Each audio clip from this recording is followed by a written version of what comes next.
తెలంగాణ జాగృతి జనంబాట కార్యక్రమం హైదరాబాద్ జిల్లాలో ఇవాళ ప్రారంభించుకోవడం జరిగింది. హైదరాబాద్ జిల్లాలో మొదట బోయిన్పల్లి కంటోన్మెంట్ ఏరియా నుండి, ఆ తర్వాత సనత్ నగర్, ఆ తర్వాత జూబ్లీ హిల్స్, ఈ 3 నియోజకవర్గాల్లో ఇవాళ జనంబాట కార్యక్రమం జరుగుతుంది. మరి ప్రత్యేకించి ఈరోజు మనం బోయిన్పల్లిలో గవర్నమెంట్ స్కూల్లో ఉన్నాము. ఈ మన ఊరు మన బడిలో స్కూల్ రిపేర్ చేశారు. కాకపోతే ఇంకా కొన్ని ప్రాబ్లమ్స్ మిగిలి ఉన్నాయి. పర్టికులర్లీ కాంపౌండ్ వాల్ లేకపోవడం, సీసీ కెమెరాలు లేకపోవడం, చాలామంది లోపలికి రావడం, ఇట్లాంటి ఇబ్బందులు ఉన్నాయి. వీటినన్నిటినీ కూడా దగ్గరుండి సరిచేసే ప్రయత్నం చేస్తాం. ఇదే స్కూల్లో అంగన్వాడీ కూడా కలిపారు.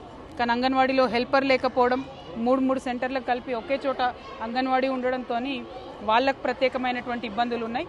పైగా ఈ తర్వాత మేము గర్ల్స్ స్కూల్ కూడా వెళ్తాం, అక్కడ చాలా ప్రాబ్లమ్స్ ఉన్నాయని చెప్పారు. సో జాగృతి జనంబాట కార్యక్రమంలో భాగంగా ప్రత్యేకించి విద్య, స్కూళ్ళ పరిశీలన, వైద్యం, హాస్పిటల్స్ పరిశీలన, తర్వాత మౌలిక వసతులు, డ్రైనేజ్ కానీ వాటర్ కానీ, వీటి మీద ఎక్కువ ఫోకస్ చేస్తున్నాం. వీటితో పాటు ఇండ్లు లేనటువంటి అంశాలు, పట్టాలు లేనటువంటి అంశాల మీద కూడా ఎక్కువ ఫోకస్ చేసి పనిచేయడం జరుగుతుంది. సో ఈ స్కూల్లో ఇవాళ మేము చూసినాం ఈ ఇష్యూస్ ఒక సంస్థగా మేము సాల్వ్ చేయగలిగేటి మేము చేస్తాము. ఇందాక మీరు చూసినట్టు టాప్ 10 పీపుల్కి కూడా మేము స్కాలర్షిప్ ఇస్తామని చెప్పాము. అట్లాంటివి మేము చేస్తాం. కానీ ప్రభుత్వం మెడల్ వంచి చేయించాల్సిన వాటికి కూడా ఖచ్చితంగా ఫైట్ చేసి సాధిస్తాం. ఏ జిల్లాకు వెళ్ళినా కూడా పెద్ద ఎత్తున ప్రజల నుంచి ఆదరణ, సమస్యలను పరిష్కరించేటటువంటి అవకాశం లభిస్తుంది. కాబట్టి ప్రజలందరికీ మళ్ళొకసారి ధన్యవాదాలు. జాగృతి జనంబాట ఇవాళ హైదరాబాద్లో మొదలైంది, 5 రోజులు సాగుతుంది. మేడం, నిన్న కుకట్పల్లి ఎమ్మెల్యే గారు మీ మీద విమర్శలు చేశారు, దాని మీద మీరు ప్రధానంగా ఒకటండి, ఆయన చేసిన ఆరోపణలన్నిటికీ నేను సమాధానం చెప్తాను, అందులో వేరే అనుమానం ఏం లేదు. కానీ ఏదైతే వారు పర్సనల్గా అటాక్ చేశారో అది వారి ఫ్రస్ట్రేషన్ని బయట పెడుతుంది. నేను వారు చేసిన అన్ని ఆరోపణలకు కూడా 1-2 డేస్లో నీట్గా ప్రెస్ మీట్ పెట్టి ఆరోపణలన్నిటి కూడా సమాధానం ఇస్తాను. ఏదో ల్యాండ్ నేను గ్రాప్ చేసి అది అని చెప్పారు, అది అవుట్ రైట్గా విత్ డాక్యుమెంట్స్ నేను చెప్తాను. కానీ వారు వాడిన భాష కానీ, వారు మాట్లాడిన తీరు కానీ డెఫినెట్గా వారి ఫ్రస్ట్రేషన్ని బయట పెడుతుంది. ఎందుకంటే 15 ఇయర్స్గా అక్కడ ప్రజలకు ఏవేవైతే వసతులు అందలేదో నేను వాటి గురించే మాట్లాడిన తప్ప వేరే ఏం మాట్లాడలేదు.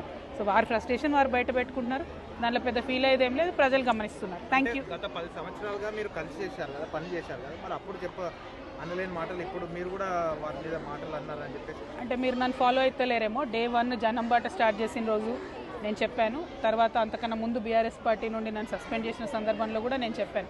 నన్ను నిజామాబాద్ వరకే పరిమితం చేశారు. సో మేము నిజామాబాద్లోనే ఉన్నా తప్పితే రాష్ట్ర వ్యాప్తంగా ఏం జరుగుతుందో చూడలేదు. ఈ జనంబాట కార్యక్రమం పెట్టుకున్నది కూడా ఎందుకంటే రాష్ట్ర వ్యాప్తంగా తెలంగాణ రాష్ట్రం వచ్చిన తర్వాత ఇప్పటి వరకు ఏం అభివృద్ధి జరిగింది, ఏం జరగలేదు, ఈ అంశాలను డెఫినెట్గా బాగా ఆలోచన చేసుకుంటాం. మిగిలి ఉన్న పనులు చేయడానికి మా వంతుగా మేము కృషి చేస్తాం. ప్రభుత్వాల మీద ఒత్తిడి తీసుకొస్తాం.